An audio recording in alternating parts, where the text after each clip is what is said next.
This video is going to go through the RTI process and how it can be used to reach the needs of all students. We are learning that RTI provides support and interventions that meet the needs of all students. There are 6 phases of RTI Tier 2. There are roles of teachers and roles of the building intervention team within the RTI process. We are successful when we can carry out all 6 phases of the RTI process with fidelity to meet the academic needs of all students. RTI is a tiered system of support. Each tier can vary by school and even by classroom. Whatever academic or behavioral supports all students in a setting are in need of, that is considered Tier 1. Tier 2 is for those students who need a little more support. This support usually occurs in a setting of one adult working with multiple students. Tier 3 is for students who need even more support than is being provided in Tier 1 and Tier 2. This support is usually provided by multiple adults supporting 1 or 2 students, or even one adult supporting 1 student on a one-on-one basis. Students should progress through the tiers so that their supports are layered and they don't just receive a Tier 3 support from the start. Before we get into Tier 2, schools and classrooms should reflect on what is occurring in Tier 1 to meet the needs of all students. Within Tier 1, all educators should be utilizing differentiation and scaffolding as best practices to meet the needs of all students. If 80% of all students are not responding to Tier 1 and growing academically, Tier 1 instruction needs to be adjusted to meet the needs of all students. A point of clarity on Tier 1 versus Tier 2 and Tier 3. One cannot intervene their way out of a solid Tier 1 instruction. What that means is that if less than 80% of students are responding to Tier 1, you cannot just have more students receiving interventions. You need to go back and address Tier 1. When providing Tier 2 and Tier 3 to students who need additional assistance with specific skills, the classroom continues with the solid Tier 1 with all students, including those receiving Tier 2 and Tier 3 interventions on a specific skill.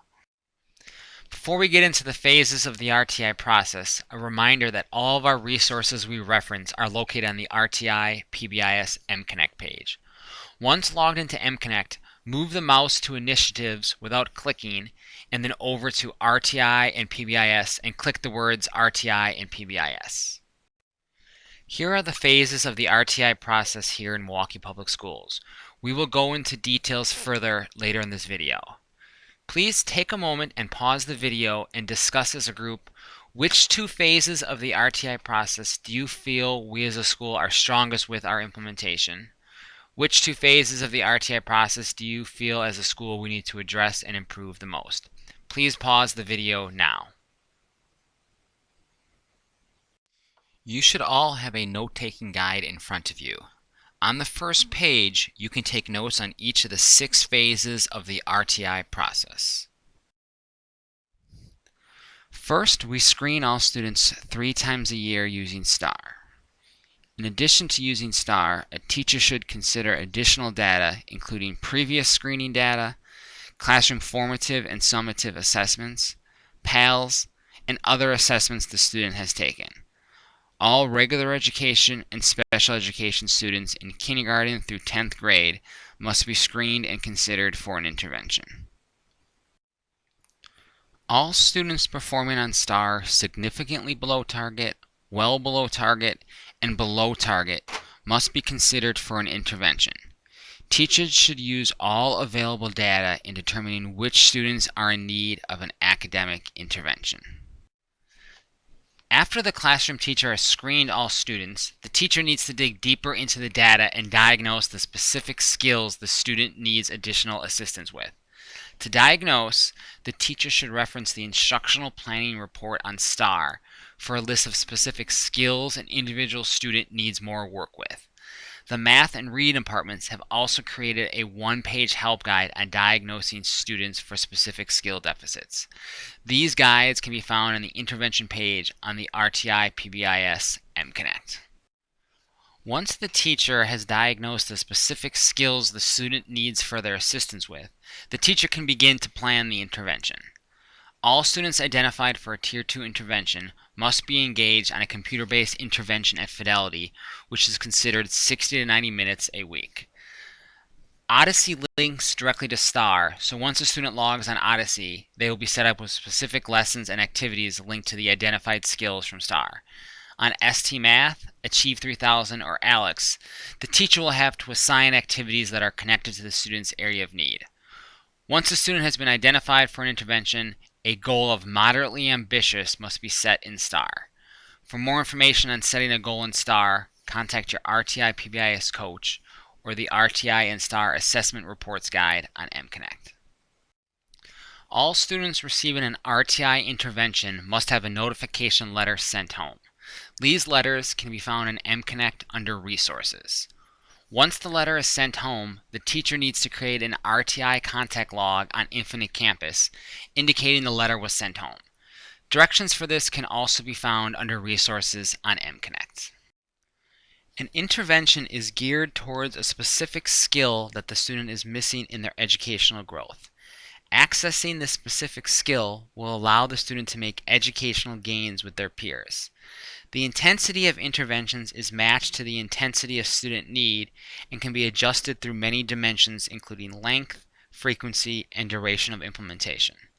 Students must be engaged with a computer-based intervention of Odyssey, ST Math, Achieve 3000 Boost, or ALEX at fidelity of use, which is considered 60 to 90 minutes a week. Research shows that students who are engaged in these programs for that length of time are growing academically at higher rates than their peers. Please speak with your building intervention team or administrator if you are unsure which computer-based interventions are available for your students. Other teacher-led interventions can be found in MConnect by searching for Interventions, are located under Initiatives and RTI PBIS. Teacher-led interventions should be geared towards the grade level the student is performing at and can be used along with computer-based interventions. STAR is our progress monitoring tool for all students receiving a Tier 2 intervention. Students receiving an intervention and scoring below the 25th percentile, which is considered significantly below target and well below target on STAR, must be progress monitored every other week or every 10 school days using STAR. These students must also have a goal of moderately ambitious set on STAR. Students who are below benchmark and above the 26th percentile, considered below target on STAR, should be progress monitored every month. These students should not have a goal set on STAR. When having students take STAR for progress monitoring, the teacher responsible for the student should ensure the environment is conducive to student success and to work with the student to understand the purpose of taking STAR and work on having the student perform at their best. After the student has been progress monitored at least 3 times using STAR, the teacher can begin to evaluate the student's progress with STAR. Teachers should go on STAR and run the progress monitoring report to view the growth of the student since being identified for an intervention. Teachers should use the 3-point rule. Please pause the video now, and everyone should write down 1 or 2 questions you still have about the 6 phases of the RtI process. Your bit will collect these questions. Please pause the video now. You should have received a handout entitled 3-Point Rule. This document is also located on our MConnect page. Please reference that sheet now. Using the 3-point rule, the teacher looks at the last 3 data points on STAR. If the last 3 data points are above the goal line and at or above the goal score, this indicates the intervention has been successful and the student has reached their goal. The teacher should decide to transition the student away from an intervention and back to Tier 1 supports alone, or continue with an intervention but set a higher goal. If they are above the goal line on STAR but not at the goal score yet, this indicates the plan is working and the teacher should continue to intervene with the student until the goal is reached. If the last 3 data points are both above and below the goal line, or you have an outlier data point, you should continue with the intervention until you can see consistency in the data. If the last 3 data points are below the goal line, this indicates the intervention is not successful with the student, and the teacher should work with the building intervention team or BIT on next steps for this student. Data can be accessed on STAR on the Progress Monitoring Report. This will create a graph of STAR based on scale score and include goal and intervention name.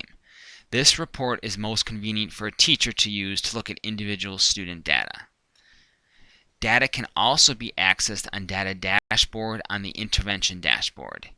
You will find a graph of STAR based on scale score and whole school progress monitoring trends.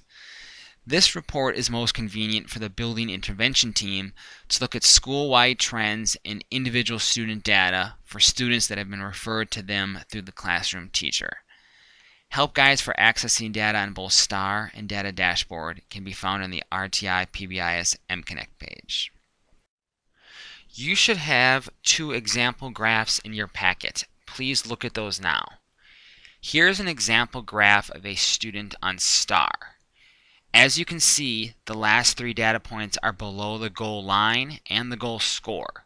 So this is a student who is not responding to the intervention, and the teacher should refer to the bit to consider next steps.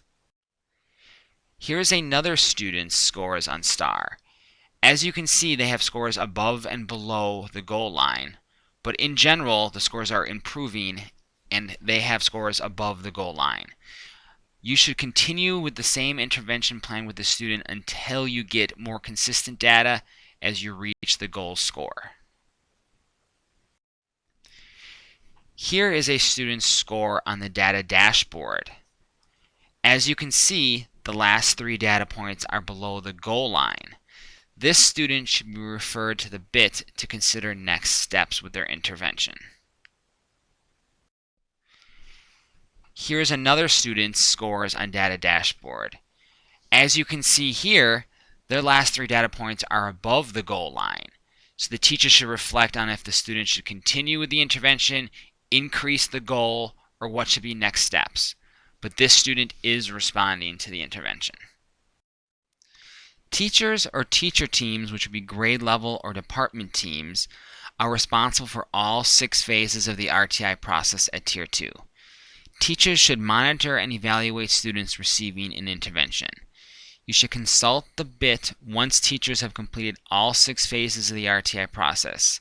You would work with the bit to ensure RtI was carried out with fidelity, consult on next steps for the students, and the bit also monitors system-wide fidelity. Before addressing the needs of individual students not responding to an intervention, the bit, in collaboration with teachers, must ensure the RtI framework is at fidelity and systems are in place to meet the needs of all students. Research shows that 70% of students should respond to interventions. If less than 70% of students are responding, the school should look at the systems and not the students. If more than 70% of students are responding to intervention, this indicates the systems are at fidelity and the school can look at individual students not responding to interventions. This analysis should also be applied to individual subgroups in the school, including age, sex, and ethnicity. Once the systems are at fidelity with 70% of students responding to an intervention, the bit should begin evaluating individual students not responding to an intervention. The bit should work with the teacher or teacher teams and go back to each phase of the RtI process and look at potential issues. Once it is determined that a student is not responding to an intervention, the teacher wants to collaborate with the building intervention team to reflect on if every phase of the RtI process has been conducted with fidelity. In a moment, pause this video and look at your handout, Questions to Ask around RtI Fidelity. Circle 3 questions you think are the most powerful in determining if you conducted all 6 phases of the RtI process at fidelity. Please pause the video now. Complete your handout with possible next steps after it is determined a student is not responding to Tier 2 interventions. If the bit determines each phase is being implemented with fidelity and the student reached the evaluate phase and is not making progress, there are a few next steps to consider. The bit could recommend intensifying the intervention, lengthening the intervention time, having the student participate in a smaller group size, change the intervention provider, or consider Tier 3 enrollment using scientifically research-based interventions, or SRBIs, with weekly progress monitoring.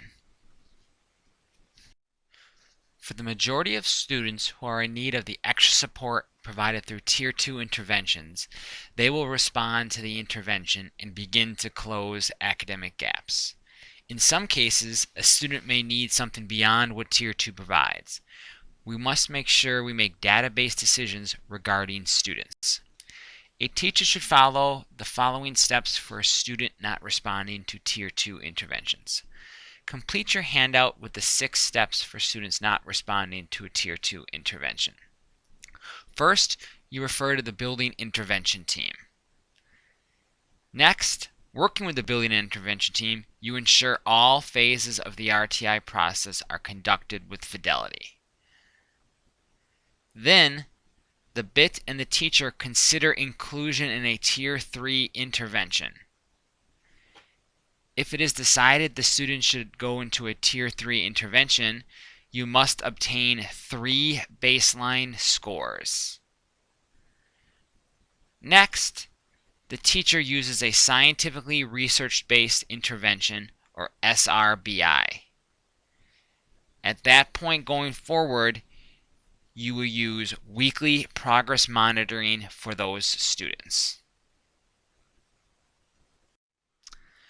As you can see at Tier 3, all 6 phases of the RtI process are still conducted at Fidelity, with the major changes coming with the intervention phase being an SRBI and the progress monitoring phase occurring weekly. Complete your handout for the steps for students not responding to a Tier 3 intervention. First, the teacher continues to collaborate with the BIT. Secondly, you ensure that all phases were conducted with fidelity, including the SRBI was conducted with the student with fidelity. Then, the building intervention team will submit a SLD referral for the student. The teacher will go obtain 3 baseline scores for the student. The teacher will then conduct the second SRBI and will continue with weekly progress monitoring following the SLD protocol. Thank you for your time in watching this video on understanding the RtI process. If you have more questions, please contact your building intervention team, your administrator, or your district RtI PBIS coach.